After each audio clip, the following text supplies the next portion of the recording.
আঙিনার একপাশে ঝোপড়ির মতো টং ঘর করা, সেখানেই হাত ধোয়ার জন্য হ্যান্ডওয়াশ, পানির ব্যবস্থা, খাবারের বড় বড় ড্যাগগুলো গুছিয়ে রাখা। আবহাওয়া ততটা উন্নত নয়, বাতাসে বৃষ্টির গান বহমান। হুটহাট ঝিরিঝিরি বৃষ্টি নেমে আসে ধরণীর বুকে। এই জন্যই সব কিছু সুরক্ষিত রাখা। বলা তো যায় না কখন বৃষ্টি নেমে সিক্ত করে তোলে আনন্দঘন মুহূর্তগুলো। ঘুঙুর ক্রোধে ফুঁসতে ফুঁসতে হাত ধুয়ে ফেলেছে। মনে মনে খুব করে বকছে যেন কাকে। হাত ধোয়া শেষে টিস্যু নিতে গিয়ে তার দৃষ্টি গিয়ে আটকালো সোজাসুজি টিনের দেওয়ালের গায়ে। ঝকঝকে আলোয় সেখানে স্পষ্ট কারো অবয়ব দৃশ্যমান। ষষ্ঠ ইন্দ্রিয় সচল হয়ে উঠল তার। অবয়ব দেখে মিলিয়ে নিল আগন্তুকের পরিচয়। মস্তিষ্ক যেন ওখানেই থমকে গেল। হৃদস্পন্দন বাড়ল দপাদপ। পায়ের শক্তিও কমে এলো। কাঁধ ঘুরিয়ে দেখার অবস্থাটুকুও নেই। টিস্যু দুহাতে মুঠোবন্দি করে সেভাবেই নিঃশ্বাস আটকে দাঁড়িয়ে রইল। 1 মিনিটের মতো সময় সেভাবেই কেটে গেল। পরপর ঘুঙুরের আটকে রাখা নিঃশ্বাস সচল হলো, সঙ্গে নিঃশ্বাসের তীব্রতা আকাশ ছুঁল। শ্বাস প্রশ্বাসের গতিবিধি মেপে সমান তালে ওঠানামা করে চলেছে বক্ষ বিভাজন। হাঁটুর মৃদু কম্পনে দাঁড়িয়ে থাকা দায় হয়ে উঠেছে। তৎক্ষণাৎ তার পাশ ঘেঁষে এগিয়ে আসে বলিষ্ঠ পুরুষালী হাত, তুলে নেয় হ্যান্ডওয়াশ। অ্যাটেনশন পেতে হালকা কেশে বলল, এভাবে দাঁড়িয়ে থাকবি নাকি সরবি? অন্য কাউকেও একটু জায়গা দে। ঘুঙুর অপ্রস্তুত হলো, তড়িঘড়ি করে পাশে সরে গেল। কল্প সেদিক এক পলক দেখে হাত ধোয়ায় মনোযোগী হলো। ঘুঙুর কি করবে বুঝে উঠতে পারে না। সবেই মনস্থির করে কক্ষ ছেড়ে বেরিয়ে যেতে নিলে ওড়নায় টান পড়ে। পা আটকায় তার। শঙ্কিত মনে দৃষ্টি ঘুরাতেই দেখে পুরোপুরি অপ্রত্যাশিত ঘটনা। কল্প তার ওড়নার আঁচল টেনে হাত মুছছে। হতবিহ্বল ঘুঙুর তখন ওড়না টানাটানি শুরু করে। ভ্রু কুঁচকে শুধায়, কি করছেন? পাশেই তো টিস্যু রাখা। কল্প নির্বিকার জবাবে বলল, তো তো সেখান থেকে টিস্যু নিয়ে মুছবেন, আমার ওড়না কেন? কল্পের হাত মোছা শেষ। সেভাবেই ওড়নাটা নিজের হাতে 2 প্যাচ লাগিয়ে এগিয়ে এলো ঘুঙুরের অতি নিকটে। মিহি শীতল কণ্ঠে বলল, আমার ইচ্ছে। ঘুঙুর কেঁপে উঠল। কাঁধের কাছে থেকে ওড়নাটা শক্ত করে চেপে ধরে রাখলো যেন সরে না পড়ে। পরপর পিছিয়ে যেতে চাইল, কিন্তু কল্পর হাতের ভাঁজে ওড়না আটকে থাকার দরুন তা আর সম্ভব হলো না। বরং এই চেনা জানা দেখাশোনায় আরও কিছু দূরত্ব ঘুচিয়ে কল্প তাকে একেবারে নিজের বলিষ্ঠ দেহের সঙ্গে মিলিয়ে নিল। খসখসে পুরুষালী হাতের টানে পেলব দেহটি মিলিয়ে গেল। ভারসাম্য রক্ষার্থে খামজে ধরল কল্পের শর্টের কলার। উদরে অনুভব করল বলিষ্ঠ আঙুলের চাপ। কোমল উদরের নরম খাদে বসে গেল আঙুলগুলো। শিউরে উঠল ঘুঙুরের সর্বাঙ্গ। পরপর তার কর্ণপটে ভেসে এলো সুগভীর নেশাক্ত কণ্ঠ, মাথা থেকে সব আজে বাজে চিন্তা ঝেড়ে ফেলে বাড়ি ফিরে পড়ালেখায় মন দে। এক্সামের বাকি নেই বেশি। রেজাল্ট খারাপ হলে কপালে দুঃখ আছে। ঘুঙুর নিজেকে ধাতস্থ করার সময়টুকুও পায় না। কল্প এক লহমায় তাকে দূরে ঠেলে হনহনিয়ে প্রস্থান নেয়। তার চিহ্ন মাত্র নেই। এতটুকু সময়ে কি থেকে কি হয়ে গেল ঘুঙুরের ছোট মস্তিষ্ক তা মানতে নারাজ। তার নিকট সবই কেবল ভ্রম। বাড়ি ফেরার তাড়া চলছে। সব আয়োজন শেষের পথে। সেই থেকে ঘুঙুর কেমন দোটানায় ভুগছে। কারণ তখনকার কল্প আর এখনকার কল্প পুরোটাই ভিন্ন। ঘুঙুর সেই থেকে তাকে গভীর বিশ্লেষণ করে চলেছে, কিন্তু কল্প পুরোটাই স্বাভাবিক। ঘুঙুরের অন্য মনস্কতা বৃষ্টির দৃষ্টি এড়াতে পারেনি। সে বারবার খুঁচিয়েছে ঘুঙুরকে। প্রতিবারে ঘুঙুর উত্তর হিসেবে বলেছে, কিছু হয়নি, ঠিক আছে। এভাবেই চলল শেষ অবধি। বিদায় বেলায় নুপুরের হাতের ফাঁকে হাত গুজে রাখা ঘুঙুর তবু এক পলক ঘাড় ঘুরিয়ে দেখে নিল প্রিয়র হাসি আনন্দে মাখা বদনখানি। চোখে চোখ পড়তেই কল্প বাঁকা হাসির সঙ্গে চোখ টিপ মারল। ঘুঙুর ফের বিস্মিত হয়ে মুখ ফিরিয়ে নিল। ডানে বামে দ্বিতীয়বার না ঘুরে সোজা মাথা নিচু করে বোনের সঙ্গে এগিয়ে চলল বাড়ির পথে। বৃষ্টি রিক্তার সঙ্গে এগিয়েছে। তাদের যাত্রা একই পথে। সদর দরজায় পা রাখতেই উচ্চ বাক্য ভেসে আসতে লাগলো ভেতর থেকে। দু বোন একে অন্যের মুখ চাওয়াচাওয়ি করল। এটা যে তাদের বাবার আওয়াজ তা বুঝতে অসুবিধা হলো না তাদের। জোর পায়ে হেঁটে ঘরের ভিতরে এগোলো তারা। নলিনা বেগম মনোযোগে টেলিভিশন দেখছেন। আরেকদিকে বসে আমির সাহেব সমানে চেঁচিয়ে চলেছেন। নূপুর এগিয়ে গেল বাবার নিকট। কৌতূহলী কণ্ঠে জিজ্ঞেস করল, কি হয়েছে বাবা? আমির সাহেব মেয়ের প্রশ্নে আরো উঁচু কণ্ঠে বললেন, কি হয়নি তাই বলো। বাপের মতো গুন্ডা তৈরি হয়েছে, এসেই মারপিট ঝামেলার সৃষ্টি করে ফেলেছে। এদের বাপ ছেলের যন্ত্রণায় কদিন পর গ্রাম ছাড়া হতে না হয়। নূপুর মহাবিরক্ত হলো, অধৈর্য কণ্ঠে বলল, কি বলছো?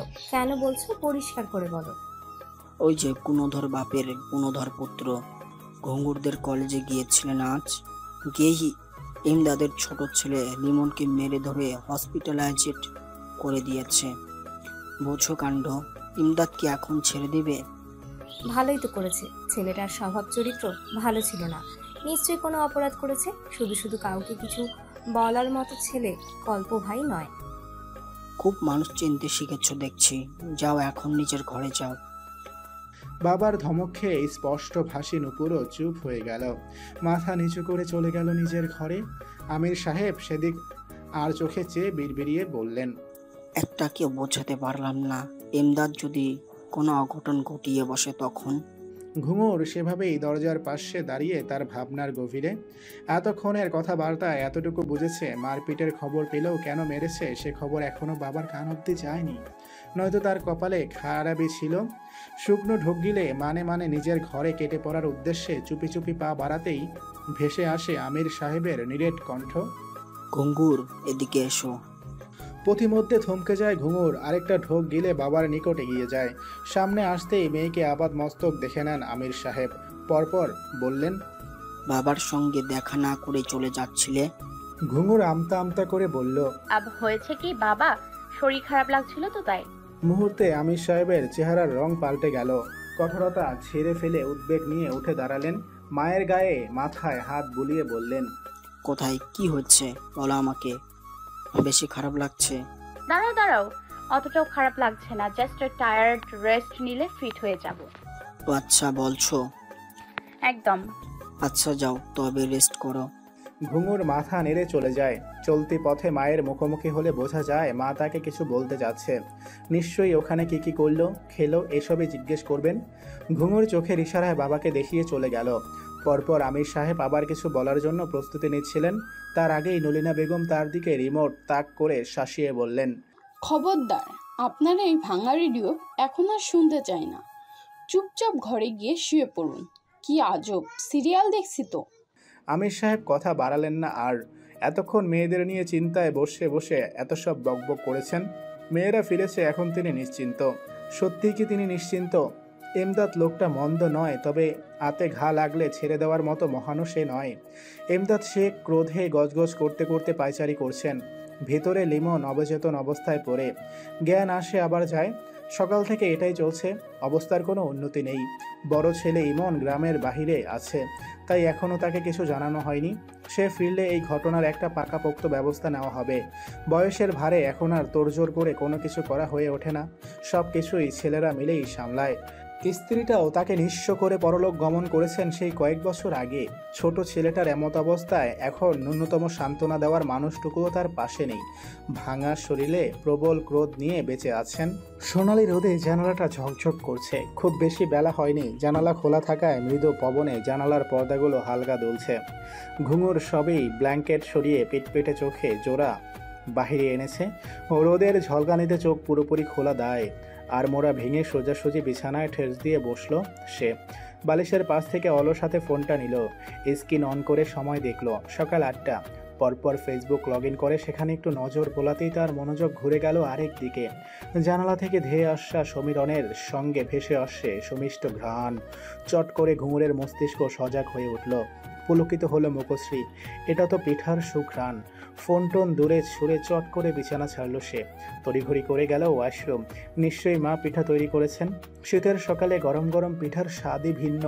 2 মিনিটে ফ্রেশ হয়ে হাজির ঘুঙুর। গলায় ওড়নাটা পেঁচিয়ে দৌড় লাগালো কিচেনে। ড্রয়িং রুম থেকে আমির সাহেব খবরের কাগজ পড়া বাদ দিয়ে মেয়ের কাণ্ড দেখে বললেন, আরে সাবধানে পড়ে যাবে তো। ঘুঙুরের সেদিকে দেখার সময় কই, সে তো একেবারে কিচেনে গিয়ে তবে থেমেছে। হাঁপাতে হাঁপাতে বড় বড় চোখ করে দেখছে কত রকমের পিঠা সাজানো। ক্ষীর পুলি, দুধ পুলি, পাটিসাপটা, কদম পুলি, রসে ভেজা চিতই, দুধ পাকন, হাড়ি হাড়ি পূর্ণ পিঠায় ঘুঙুরের চোখ জোড়া আনন্দে চিকচিক করে উঠল। নলিনা বেগম পাটিসাপটার খোলা দিতে দিতে মেয়েকে দেখে বললেন, উঠে পড়েছিস, আয় চেখে দেখ কেমন হলো। নলিনা বেগমের বলতে দেরি তো ঘুঙুরের এগিয়ে আসতে দেরি হয় না। পিচ নিয়ে সব পদ থেকে একটা একটা করে নিয়ে শুরু করে দিয়েছে খাওয়া। আহ, সেই স্বাদ! পিঠায় পরিপূর্ণ মুখখানা কোনো মতে খুলে মায়ের উদ্দেশ্যে সে বলল, এত সব কখন করলে মা? কি বলবো, দারুণ হয়েছে। তোমার হাতের পিঠা বরাবরই অতুলনীয়। নলিনা বেগম হাসলেন, পাটিসাপটা ভাসতে ভাসতে উত্তরে বললেন, গতকাল সব গুছিয়ে রেখেছিলাম, ভোর হতেই কাজে লেগে পড়েছি। খুব ভালো করেছো। আপু ওঠেনি এখনো? দাঁড়াও, আমি ডেকে আনি। নলিনা বেগম ঘুঙুরকে বাধা দিয়ে বললেন, না না, ডাকতে হবে না, তুই খা। ও তো এমনিতেই এইসব পছন্দ করে না, তারপর দেখা যাবে কাঁচা ঘুম ভেঙে রেগে থাকবে খুব। ঘুঙুর পুনরায় বসে পড়ল, বলল, আসলেই আপুটা যে কেমন। আচ্ছা মা, আপুর জন্মের পর তুমি কি মধু খাওয়াতে ভুলে গিয়েছিলে? নয়তো এমন গোমরামুখী হলো কি করে বলো তো? আজকাল খুব ফাজিল হয়েছিস, নূপুর শুনলে বুঝবি। ঘুঙুর খেতে খেতে হাসে, কারণ মায়ের মুখেও হাসি। ঘুঙুরের খাওয়া শেষ হতেই যাচ্ছিল, তখনই নলিনা বেগম বললেন, তুই কলেজ যাবি না? ঘুঙুর চুপটি করে রয়। গতকালের সেই মারামারির ঘটনার পর আজ তার কলেজে যাওয়ার বিন্দুমাত্র ইচ্ছে নেই। আজ কলেজে পা দেওয়ার সঙ্গে সঙ্গেই তাকে নানা রকম প্রশ্নের সম্মুখীন হতে হবে, এটা নিশ্চিত। তার চেয়ে বাড়িতে বসে ঘুরে ফিরে পিঠা খাওয়া ঢের শান্তির। ভাবছি আজ যাব না। কেন রে, যাবি না কেন? ঘুঙুর কি বলবে ভেবে না পেয়ে বলল, কলেজ গেলে তো আস্তে আস্তে সেই বিকেল প্রায়, তখন তো তোমার হাতের পিঠের স্বাদ বাসি হয়ে যাবে। তার চেয়ে আজ সারাদিন বাড়ি বসে পিঠা খাই। নলিনা শব্দ করে হাসেন, বলেন, পাগলি মেয়ে। আচ্ছা, বাড়িতেই তো যখন থাকবি, তখন গিয়ে ওই বাড়িতে পিঠাগুলো দিয়ে আয়। ঘুঙুর কৌতূহলী কণ্ঠে বলল, কোন বাড়িতে? কোথায় আবার? কুহুদের বাড়িতে। ঘুঙুরের এতক্ষণের চঞ্চলতা সব কেমন মিলিয়ে গেল। মিনমিন করে বলল, আমি না গেলে হয় না? নলিনা বেগম বিরক্ত হয়ে বললেন, কিভাবে হবে? নূপুর এখনো ঘুমে, আর আমার এখনো কত কাজ। তোর বাবা কি কখনো পা রাখবে ও বাড়িতে? আমি যে কাজকর্ম সেরে যাব, ততক্ষণে ঠান্ডা হয়ে যাবে সব। ঘুঙুর বাধ্য হলো শেষমেশ। দাঁড় ঠেকা ভাবে বলল, আচ্ছা দাও। ঘুঙুর কলেজ যাবে না আর বৃষ্টি যাবে, এটা তো একেবারেই নট পসিবল। ঘুঙুরের টেক্সট পাওয়া মাত্রই কোনো রকম নাস্তা সেরে এই বাড়িতে আসার উদ্দেশ্যে বাড়িয়েছে বৃষ্টি। আজ সারাদিন শুধু দুই বান্ধবী মিলে জবরদস্ত মজমাস্তি করবে। ইস, দিনটা যা কাটবে না। বেশ আনন্দের সহিত নাচতে নাচতে চলছিল সে, কিন্তু বেশিক্ষণ টিকলো না সেই আনন্দ। পথিমধ্যে দেখা হলো অপ্রত্যাশিত কারো সঙ্গে। দুজনেই মুখোমুখি, উল্টো দিকে পালানো সম্ভব না। তাহলে হয়তো বাড়িতে গিয়েই কিমা বানিয়ে রেখে আসবে। বৃষ্টি মাথা নত করলো, নিম্ন স্বরে সালাম জানালো। আসসালামু আলাইকুম। অভ্র গম্ভীর কণ্ঠে প্রতি উত্তর করলো, ওয়ালাইকুম আসসালাম। বৃষ্টি আর একটি কথাও বলল না, সেভাবেই ভদ্র মেয়ের ন্যায় দাঁড়িয়ে রইল। ভেসে এলো পুনর্বার অভ্রের গম্ভীর কণ্ঠ, লেখাপড়া চাঙ্গে তুলে নিচে গিয়ে বেড়ানো হয় সারাক্ষণ। বৃষ্টি চমকে ওঠে, তড়িৎ গতিতে মাথা দুলায়, মুখে বলে, না না, পড়ালেখা করি। অভ্রের কুঞ্চিত ভ্রু দ্বিগুণ কুঁচকে গেছে। দ্বিতীয় প্রশ্নে সে বলল, ও আচ্ছা, তা কিভাবে কারো কলেজ কোচিং না গিয়েই? বাবা, হেব্বি বিদ্যান্ত তুমি। অভ্রের গোটা বাক্যগুলোই তাচ্ছিল্যে মোড়া, যা বৃষ্টি স্পষ্ট অনুভব করতে পারছে। গতকাল ঘুঙুরের মন খারাপ থাকার সুবাদে দুজনের জুটি বেঁধে কোচিংয়ে যায়নি, এখন আবার কলেজ বাদ দিয়ে লাফিয়ে বেড়াচ্ছে। কে ঠেকাবে এখন তাকে? বৃষ্টিরে, তুই তো আজকে গেলি। অভ্রের কথার পরিপ্রেক্ষিতে আর টু শব্দ করার সাহস হয় না বৃষ্টির, চুপটি করে থাকে। দুহাত একসঙ্গে বেঁধে পায়ের আঙুল দ্বারা জুতার ওপর আঁকিবুকি করতে থাকে। বেশি টেনশনে সে এটাই করে। তার নিশ্চুপতা হজম হলো না অভ্রের। কিছুটা উচ্চ কণ্ঠে ধমকে বলল, অ্যান্সার মি। বৃষ্টি এই পর্যায়ে মুখ খুলল, তার শরীর মৃদু কাঁপছে। অভ্রকে জমের মতো ভয় পায় সে। একবার রোদের মধ্যে নীল ডাউন করিয়েছিল, তা একেবারে চিরস্মরণীয় হয়ে গেছে তার ছোট্ট দিলে। এবার থেকে কলেজ কোচিং মিস দিব না স্যার। এ নিয়ে কয়েকবার বলছো এই কথা? এটাই লাস্ট, আর হবে না, প্রমিস। বৃষ্টির ভয়ার্ত মুখের দিকে তাকিয়ে অভ্রের বোধহয় মায়া হলো। সে আর বেশিক্ষণ জ্বালালো না ওকে, শুধু বলল, কথাটা মনে থাকে যেন। বৃষ্টি ঘাড় কাত করে, মানে মনে থাকবে। অভ্র তাকে পাশ কাটিয়ে চলে যায়। অভ্র নাগালের বাহিরে যেতেই বৃষ্টি সে পথে ঘুরে তাকায়, মুখে ভেঙচি কেটে ব্যঙ্গ করে বলে, আসছে আমার বিদ্যাসাগর। এই বেটা খচ্চর শুধু রূপ থাকলেই হবে, ব্যবহারও তো একটু রসকস রাখবে। শালার করলা জুস কোথাকার। বৃষ্টি ধূপধাপ পা ফেলে এগিয়ে চলে। তার ফুরফুরে মেজাজের দফা রফা ঠান্ডা করে দিয়ে গেছে ওই বদরাগী স্যারটা। এই মেজাজ কি সহজে ভালো হবে? দিনের শুরুটা এমন হলো, শেষটা না জানি কি দিয়ে হয়। এটাই ভেবে ভেবে হয়রান বৃষ্টি। টিফিন ক্যারিয়ার হাতে মাথায় ওড়না টেনে হাঁটছে ঘুঙুর। গ্রামের শিশির ভেজা পথে কোমল মতির অফাত বিচরণ বড়ই মনোমুগ্ধকর। পথে মধ্যে দেখা মেলে দুই বান্ধবীর। বৃষ্টিকে অমন তেড়ে মেরে আসতে দেখে ঘুঙুর ভ্রু কুঁচকায়। মনে মনে ভাবে, সাত সকালে কি কাণ্ড বাঁধিয়ে এসছে কে জানি, এখন নির্ঘাত আমার মাথাটা চিবিয়ে খাবে। ঘুঙুরের ইচ্ছে হয় দৌড়েও কোথাও একটা পালিয়ে যেতে, কিন্তু সেই চৌকি আর আছে? বান্ধবী বলে কথা, গোসা হবে না। চলতি পথে ঘুঙুরকে পেয়ে বৃষ্টি যেন আকাশের চাঁদ হাতে পেল। একেবারে গলে পড়ল এসে, ন্যাকা কান্নার নাটক করে বলল, তুই এখানে জানিস আজ সকালটা আমার কতটা খারাপ গেল?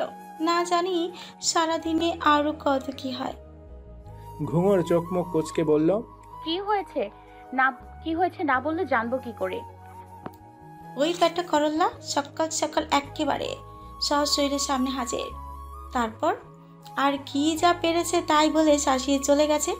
জীবনটাই বরবাদ করে দিল, ভাল লাগে না। ঘুঙুর ভ্রু কুচকে শুনছিল সবটা। এবারে বলল, কোন কোন করলা?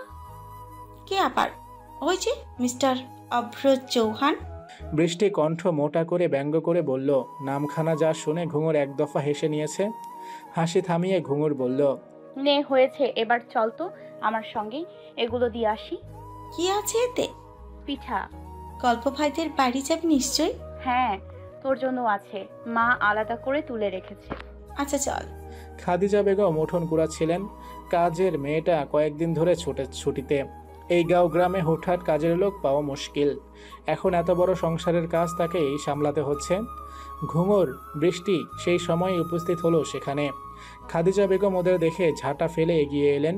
হাসি মুখে বললেন, সকাল সকাল এ কাদের দেখছি, তা কি মনে করে এলেন আপনারা?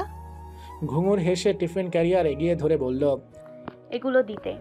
খাদিজা বেগম সেটা হাতে নিয়ে ঘুরিয়ে ফিরিয়ে দেখে অবাক কণ্ঠে বললেন, কি আছে এতে? পিঠা, মা পাঠিয়েছে। লিনা পারেও, চল তোরা ভেতরে। ঘুঙুর দ্বিমত পোষণ করল। না না না, এখন যাই। তাকে থামিয়ে বৃষ্টি ফোরন কেটে বলল, কেন রে, থাকি না কিছুক্ষণ? কলেজ তো যাব না, বাড়িতে গিয়ে কি করবি? একটু থেকেই চলে যাব। চল না, বসি কিছুক্ষণ প্লিজ প্লিজ। হ্যাঁ রে, থেকে যা। বৃষ্টি তো বলছে কলেজ নেই, তাহলে সমস্যা কোথায়? চল আমার সঙ্গে ভেতরে। ঘুঙুরের না করার পথ বন্ধ করে দিল বৃষ্টি। অজ্ঞতা পা বাড়ালো খাদিজা বেগমের সঙ্গে অন্দরে। বৃষ্টি ভীষণ খুশি। তার উদ্দেশ্য কল্পের সঙ্গে দেখা করা। ঘুঙুর বিষয়টা আমলে নিয়ে তার দিকে কটমটে দৃষ্টিতে তাকালে উত্তরে সে মিষ্টি হেসে এক হাত কানে রেখে সরি বলে নিয়েছে। কুহু কোথায় চাচি? কুহু, ও তো সেই ভোর 6টায় উঠে প্রাইভেটে চলে গেছে। এই শীতের মধ্যে এত সকালে কে পড়ায় ওকে? ওই যে সুলাইমান ভাইয়ের মেয়ে রিক্তা আছে না, ওর কাছেই। ঘুঙুরের মুখটা একটুখানি হয়ে উঠল। রিক্তা নামটা তার ঠিকঠাক হজম হয় না। কাচুমাচু করে বলল, ও। বৃষ্টি এবারও কথার মাঝে ফাল দিয়ে উঠল, বলল, রিক্তা আপুর কাছে? বাহ, ভালো তো। আপুটাকে আমার ভীষণ ভালো লাগে, কি যে মিশু। খাদিজা বেগম চায়ের কাপে চিনি মেশাতে মেশাতে বললেন, হ্যাঁ, আসলে মেয়েটা ভীষণ ভালো, কল্পের সঙ্গে খুব ভালো বন্ডিং। কুর তো একটা কোচিংয়েই হচ্ছিল না, তারপর কল্পই বলল রিক্তার কথা।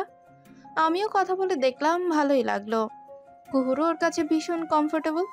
এতক্ষণ যা চলছিল ঠিকঠাকই ছিল, কিন্তু এবারের ঘুঙুরের কাছে পুরোটাই বাড়াবাড়ি মনে হতে লাগলো।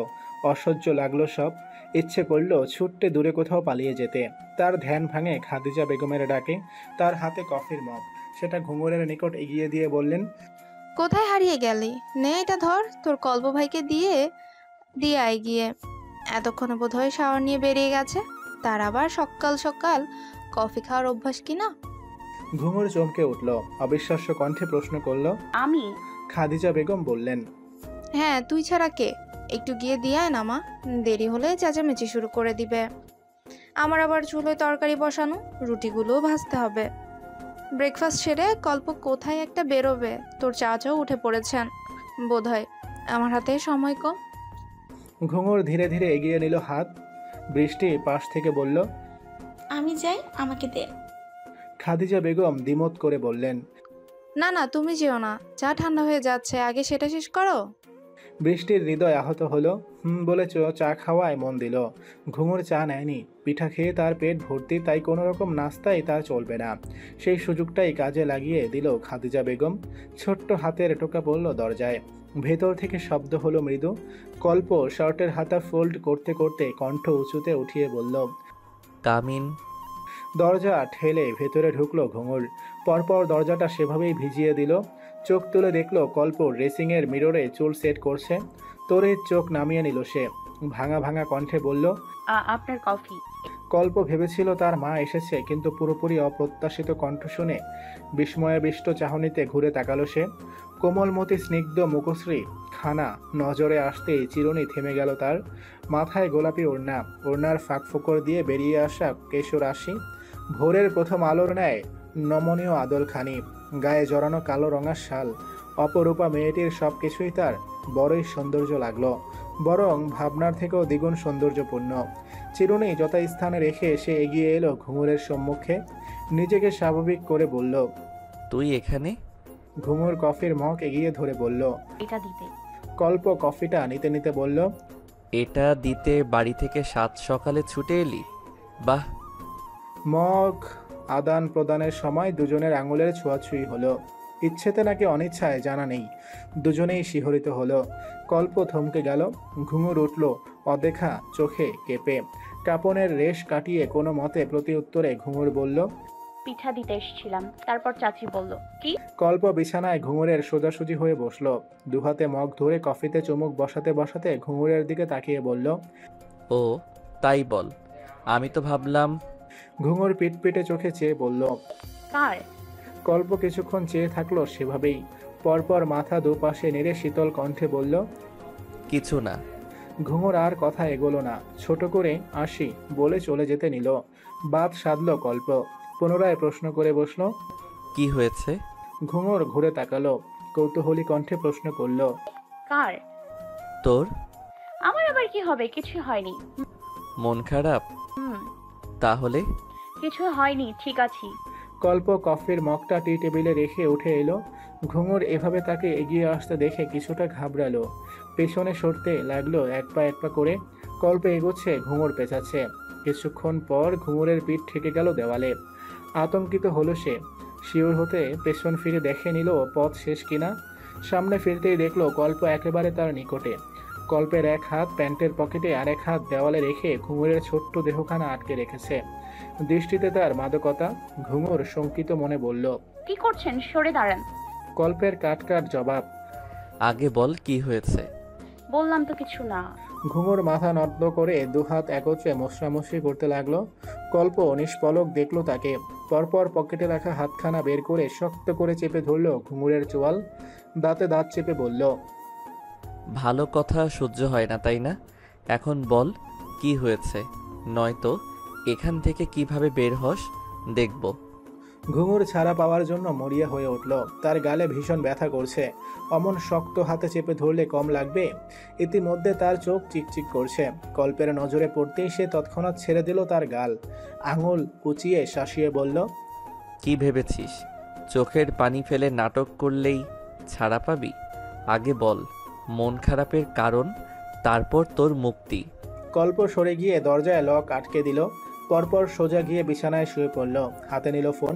তা দেখে বড় বড় চোখ করে তাকালো ঘুঙুর। গালের ব্যথা ট্যাথা ভুলে ছুটে এসে দাঁড়ালো বিছানার পাশে।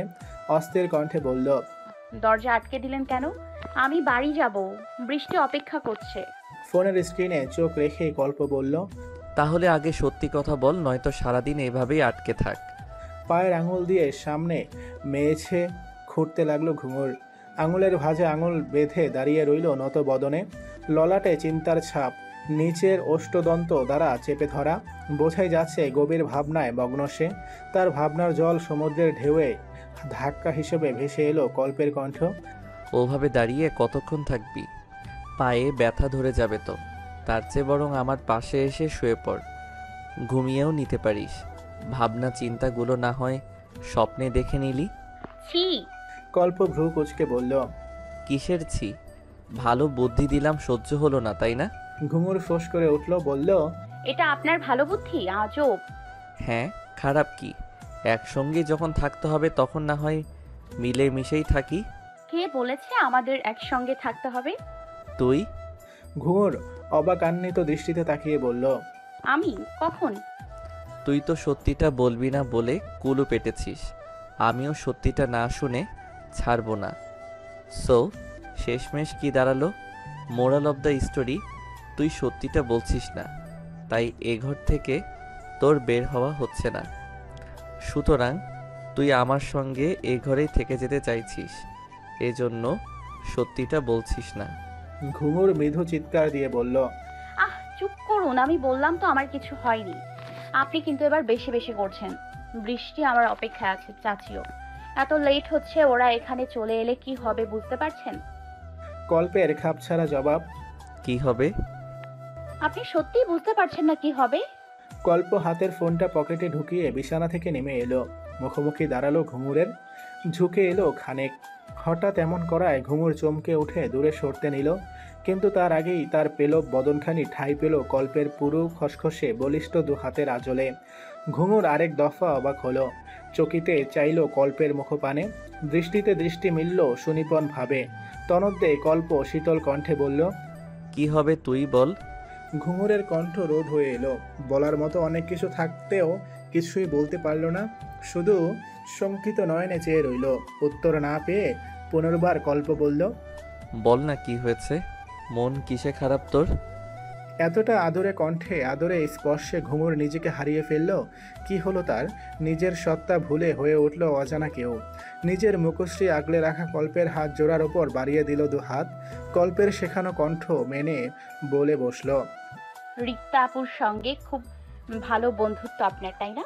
এমন প্রশ্ন আশা করেনি কল্প। হঠাৎ রিক্তা কোত্থেকে এলো বুঝতে পারছে না সে। ভ্রুকুচকে বলল, সেটা জেনে তোর কি লাভ? মুহূর্তেই যেন জ্ঞান ফিরে পেল ঘুঙুর। চমকে উঠল তৎক্ষণাৎ। কল্পের হাতের ওপর থেকে নিজের হাত সরিয়ে নিয়ে ছিটকে দূরে সরে গেল। ঘরমাক্ত ললাট হাতের উল্টো পিঠে মুছে নিয়ে অপ্রস্তুত কণ্ঠে বলল, এমনিতেই। কল্প পেছন থেকে এগিয়ে এলো, উদরে হাত চেপে ঘুঙুরের পিঠ মিশিয়ে নিল নিজের বুকের সঙ্গে। আরেকবার শিউরে উঠল ঘুঙুর। কর্ণপাত করল কল্পের মাদকপূর্ণ বাক্যবাণী। বলেছিলাম না আজে বাজে চিন্তা বাদ দিয়ে পড়ালেখায় মন দিতে। ঘুঙুর সহ্য করতে পারল না আর, পুনরায় ছিটকে সরে গেল। আঙুল উঁচিয়ে কল্পকে শাসিয়ে বলল, এভাবে ছোবেন না। কল্প ঠোঁট বাঁকিয়ে হাসল, বলল, আর যদি ছুঁই? মেরে দেবো একদম। কল্পের হাসিতে যেন জোয়ার এলো। শব্দ করে হাসল সে। চট জলদি 2 কদম এগিয়ে গেল। কাছাকাছি গিয়ে আলতো করে টোকা বসালো ঘুঙুরের ললাটে। পরপর সরে গিয়ে দরজার লক খুলে দিল। দরজার কপাটে হাত রেখে ঘুঙুরের দিকে চেয়ে বলল, এখনই বেরিয়ে যা, লেট করলে আবার আটকে নিব। আমাকে দিয়ে বিশ্বাস নেই? সুযোগ পেয়ে ছুট লাগালো ঘুঙুর। দরজা পেরিয়ে বেরোতেই পেছন থেকে আবার কল্পের কণ্ঠ, কি ভেবেছিস এমনি এমনি ছেড়ে দিলাম? হুম, সত্যি বলার জন্য। সঙ্গে সঙ্গে দরজা আটকে দিল কল্প। আহাম্মকের মতো দাঁড়িয়ে রইল কেবল ঘুঙুর। হতভম্ব হয়ে বলল, আমি আবার কি সত্যি বললাম? ডাইনিংয়ে ব্রেকফাস্ট সাজানো প্রায় শেষের পথে। খাদিজা বেগমের সঙ্গে হাতে হাতে এগিয়ে দিচ্ছে বৃষ্টি, আর চোখে বারবার কল্পের ঘরের পথে আগ্রহী দৃষ্টি নিয়ে তাকাচ্ছে। এত দেরি কেন করছে ঘুঙুর? বৃষ্টি চেয়েছে কয়েকবার গিয়ে দেখে আসতে, কিন্তু প্রতিবারই খাদিজা বেগম তাকে এটা ওটা বলে আটকে দিয়েছেন। বৃষ্টির কেন যেন মনে হচ্ছে খাদিজা তাকে ইচ্ছে করে আটকাচ্ছে, কিন্তু কেন? বিধ্বস্ত বদনে উদাসীন ঘুঙুর এগিয়ে আসছে। মন কোথায় কে জানে। বৃষ্টির নজরে আসতে সে উল্কার ন্যায় ছুটে গেল, গিয়েই বিরতিহীন প্রশ্ন শুরু করলো, এই ঘুঙুর, এতক্ষণে ফেরার সময় হলো তোর? আমি সে কখন থেকে অপেক্ষা করছি, একটা কফি দিতে গেল একেবারে উঠাও। কি করলি এতক্ষণ বল আমায়? ধীরে ধীরে, আগে শ্বাস তো নে। এত হাইপার হচ্ছিস কেন? কল্প ভাই ওয়াশরুম ছিল, তাই ঘুরে ঘুরে দেখছিলাম ওনার ঘরটা। এলো পর চলে এলাম। বৃষ্টির ঠিক পছন্দ হলো না উত্তরটা। সে সন্দিহান দৃষ্টি নিয়ে তাকালো। বোধহয় আরও কিছু বলতে নিত, তনদ্দে ডাক আসে খাদিজা বেগমের। ঘুঙুর যেন হাঁপ ছেড়ে বাঁচে। বৃষ্টির আগেই এগিয়ে যায়। মনে হলো চোর চুরি করে পালাচ্ছে। সেদিক চেয়ে মুচকি হেসে বৃষ্টি বিড়বিড়িয়ে বলল, বান্ধবী, যত করো চালাকি, আমি বৃষ্টি বোঝাবো তোমাকে এর জ্বালাকি।